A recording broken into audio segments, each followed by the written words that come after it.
Welding is when we take two pieces of metal and fuse them together. The way we work with it, it involves quite a bit more than just the welded connection. It's the chemistry and the metallurgy of the base metals. It's so much more complicated than you anticipate. It's not so simple as just heating up hot metal and sticking two pieces together. Welding's widely used in the industry, but it's often misunderstood. Besides the arc welding, there's some resistance welding, which uses electrical resistance. There's friction welding.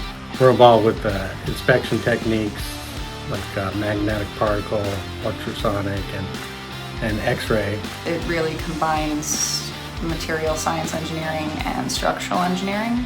It involves metal changing at the molecular level. We use welding pretty much every day on projects here at M&M. The projects we work on, you kind of get involved with some unique situations.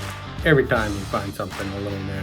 Welding is used on almost every bridge. Even concrete bridges use welding in minor ways. Welding's just an important part of structural engineering, full stop.